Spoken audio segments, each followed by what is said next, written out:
Radio Sucesos 101.7 FM presenta su noticiero Sucesos con Milton Pérez y Verónica Larrea. Un periodismo libre para una democracia plena.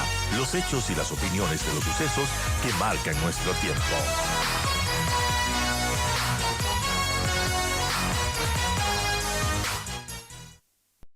Pedro Velasco, asambleísta independiente, miembro de la Comisión de Fiscalización que ayer abocó conocimiento del juicio político al presidente de la República. Asambleísta, gracias por acompañarnos. Buenos días. Y como dijo la asambleísta Ana Belén Cordero, que empiece el show. Empezó el show. Buenos días, Milton. Un gusto saludarle. Gracias por la entrevista. En efecto, cumpliendo con lo que determina la Ley Orgánica de la Función Legislativa, la Comisión de Fiscalización el día de ayer abocó conocimiento de la solicitud de juicio político y por lo tanto nos corresponde ya realizar el trámite pertinente que está claramente definido y delimitado en nuestras competencias en la propia ley. Ese es el inicio del trámite y hoy nos continúa. La siguiente fase es notificar al presidente de la República. ¿Cuándo lo van a hacer? Ya depende del presidente con secretaría, porque ellos son los que llevan el trámite administrativo. ¿Pero tienen un plazo para notificar? No, la ley nos determina que abocamos conocimiento y una vez que abocamos conocimiento debe notificarse. Me imagino que será entre el día de hoy o mañana, que ya tendrán que notificarle para que él presente sus pruebas de descargo en 10 días y lo propio notifica al mismo tiempo a los asambleístas que solicitan el juicio político para que ellos presenten todas las pruebas de cargo que habían anunciado en su solicitud. Cuando se notifique a las partes, empiezan a correr los tiempos. En efecto, porque parece que hay confusiones y eso no está bien que se siga elucubrando, porque eso va a generar inclusive desfases en los plazos. Abocamos conocimiento y una vez que se notifique al presidente y a las partes solicitantes del juicio político, empieza a correr al siguiente día, en materia procesal es así, al siguiente día es el primer día para el plazo de los 10 que estamos hablando. Asambleísta, empezó ayer el proceso como estaba previsto más o menos, en medio de la polémica, en medio de cuestionamientos y en medio de sentencias firmes como la del presidente de la Comisión, Fernando Villavicencio, que dijo, aquí se va a hablar solamente del caso Flopec. Y digamos, yo le escucho como televidente y como periodista al asambleísta Villavicencio y digo, y tiene razón, si de la Corte Constitucional salió una única acusación por el presunto delito de peculado por el caso Flopec al presidente. Eso es lo elemental, de que una solicitud de juicio político se plantearon por varias causales, de las cuales la Corte Constitucional desecha 2, precisamente de peculado por el tema de las empresas públicas, y lo de Petroecuador les dice, señores, un momentito, ahí no hay ninguna posibilidad de que puedan ustedes incursionar en estas 2 causales y por lo tanto circunscríbanse solamente a la del peculado por el tema de Flopec. Sobre eso tendrán que probar. Es decir, aquí no es cuestión de hacer una narrativa y recoger pruebas de las que presentaron en el informe de la comisión multipartidista. Lo van a hacer, desde luego. Y ayer empezaron a mencionarlo. Van a hacer una narrativa de todo. Claro, caso a tratar... Kermes, caso empresas públicas, caso albaneses, etcétera, etcétera, etcétera. Lo van a hacer. Pero eso no vale legalmente. Legalmente no vale, porque nosotros tenemos como Comisión de Fiscalización que dar cumplimiento a lo que determina el informe de admisibilidad de la Corte Constitucional, que nosotros conocemos, siendo el máximo órgano de control constitucional, tenemos que cumplir. ¿Y qué es lo que nos dice? Solamente tienen que dedicarse a analizar y aprobar el tema de peculado. Y es más, hace unas recomendaciones. Al final, en el informe de admisibilidad, la Corte Constitucional nos dice, no podrán utilizar las pruebas, los hechos, la narrativa, las inferencias de los otros 2 casos. Es decir, ese caso prácticamente está cerrado. Si es que lo van a hacer, tendremos que tener la paciencia para escuchar, no tenemos otra alternativa, el país también tendrá que tener la paciencia para escuchar, pero nosotros objetivamente tendremos que circunscribirnos a analizar la prueba sobre el tema de peculado. Cuando llega ese dictamen de la Corte Constitucional asambleísta, ¿usted cree que debilita el sustento contra el presidente impulsado por la oposición? Usted miró y el país también conoce que la mayor parte de la comisión multipartidista se dedicó durante el tiempo casi de 40 días a hablar sobre el tema de corrupción en las empresas públicas, en el tema de Petroecuador, y casi ese fue el tiempo y los esfuerzos que dedicaron. Por lo tanto, esos dos temas a los que dedicaron mayor tiempo y a los que supuestamente aportaron elementos probatorios quedan sin sustento y hoy tendrán que probar el peculado y sabemos claramente que es la apropiación indebida para beneficio personal del presidente o de terceros de bienes o de fondos públicos. Es lo que tendrán que probar.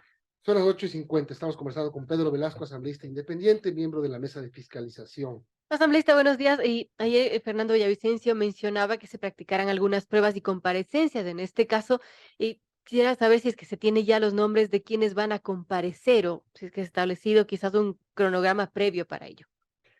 No se puede establecer cronogramas previos, toda vez que eso significaría violentar el debido proceso, la seguridad jurídica, dentro de los 10 días plazo que establece la Ley Orgánica de la Función Legislativa, es decir, mientras el presidente prepara su contestación y mientras los asambleístas solicitantes del juicio político proponen también sus pruebas para justificar sus afirmaciones, durante ese plazo tenemos como comisionados los 9 la facultad de solicitar pruebas de oficio, pero no es individualmente, y eso también hay que hacerle conocer al país.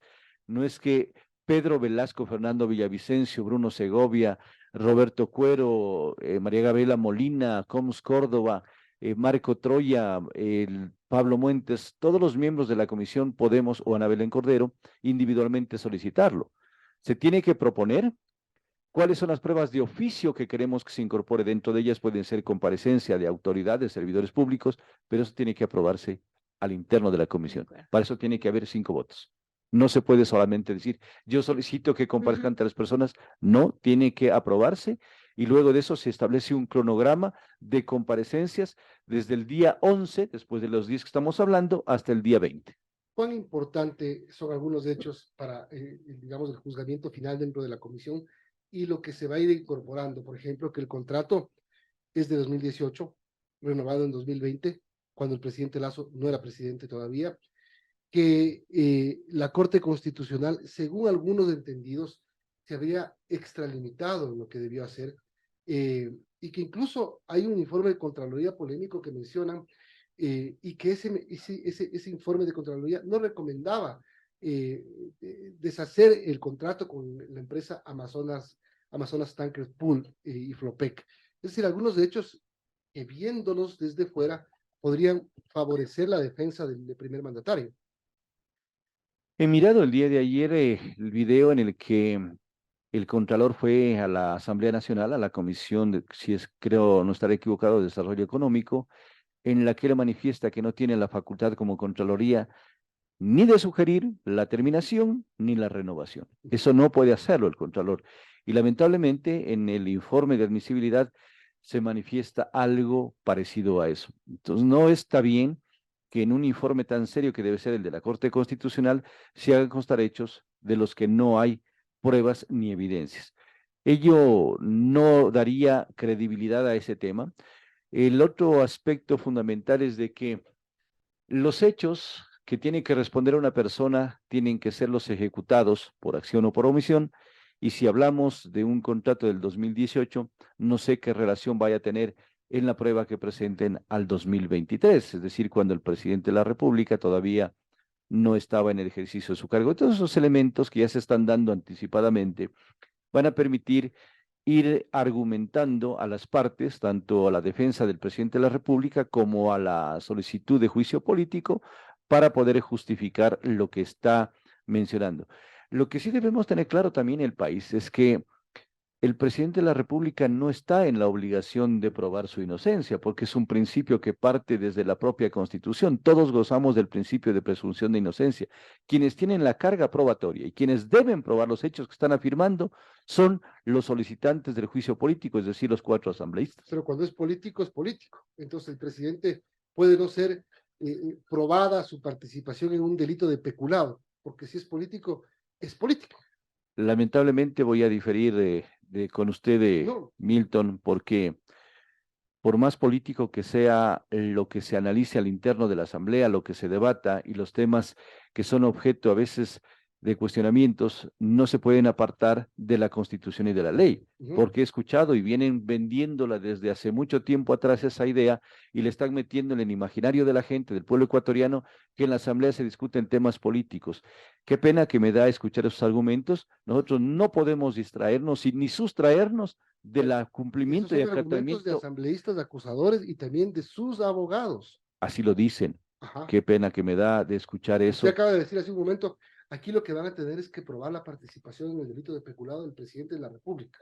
Es que eso es lo que Más tienen que allá de hacer. que al final del día, si el presidente es destituido o el presidente se salva de la destitución, la justicia lo impute al presidente como participante en un hecho doloso tipificado con peculado, ¿verdad? Mire lo grave que sería, Milton. Ujú. Y no es que nosotros estemos anticipando lo que vaya a pasar, sino que son escenarios que se presentan.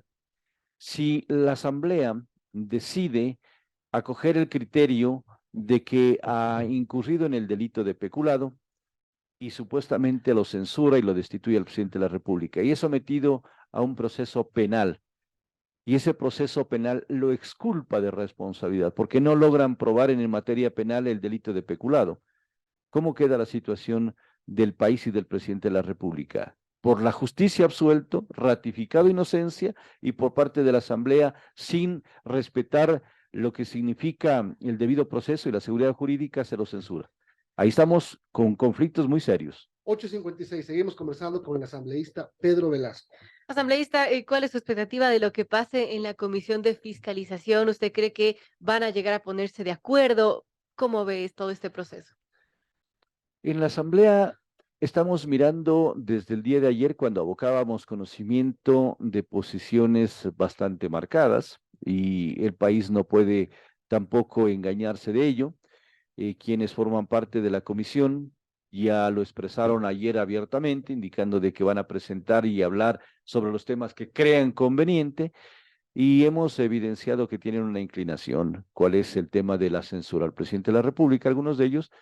En cambio, existimos asambleístas que siempre tenemos la mesura, la objetividad, la imparcialidad y el respeto a la ley. Y yo no puedo decir que estoy a favor o en contra, pero solamente digo que estoy a favor de la Constitución y la ley, y primeramente tenemos que analizar pruebas de cargo y de descargo para poder nosotros pronunciarnos, porque hemos escuchado, y en las entrevistas que inclusive Milton ha hecho en algunas oportunidades, hemos ya anticipado, algunas personas lo han dicho: nosotros vamos a dar los votos para que se censure al presidente. Eso es gravísimo. O sea, primeramente lo sentencian y después venga a evacuarse la prueba. Eso es grave. Es el procedimiento al revés: conocen una solicitud o una demanda, se evacúan pruebas, se analizan, se contrastan, se valoran y por fin sale la sentencia. Pero en el país estamos empezando a caminar desde atrás, al revés. Hay asambleístas que seguramente no han leído nada y ya están dando su opinión de cómo van a votar el día de la sesión. De la Comisión de Fiscalización Asambleísta, digamos que hay los 5 votos para recomendar el archivo del proceso del juicio, o no sé cómo sea la figura. Aquí hay un vacío. Aquí no es tan fácil porque no hay un informe de posturas, es decir, no hay 2 informes. No es tan fácil como que el juicio muere en la Comisión de Fiscalización o el juicio es ratificado o no por el Pleno de la Asamblea. Sí, es que es un trámite casi similar al que es de los ministros de Estado, pero diferente en algunos aspectos. La comisión, en principio, cuando se trata de juicios políticos a ministros, tenemos que abocar conocimiento y calificamos, y si no cumplen requisitos pueden archivarse. En cambio, acá no.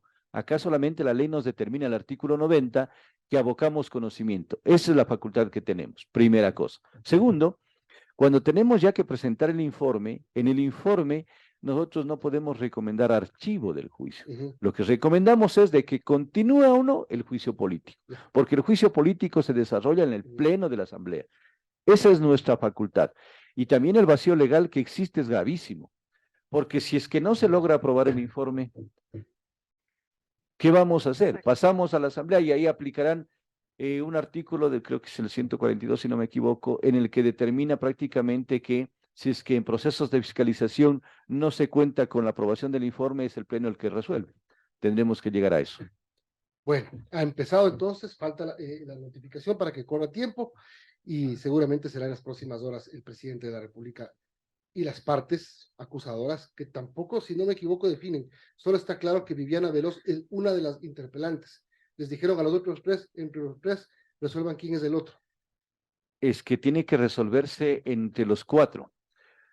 Seguramente ya pidió directamente Viviana Veloz ser la interpelante, pero tienen que definirse dos, eso determina, son dos interpelantes, de los cuatro se excluyen los dos y los dos quedarán de interpelantes.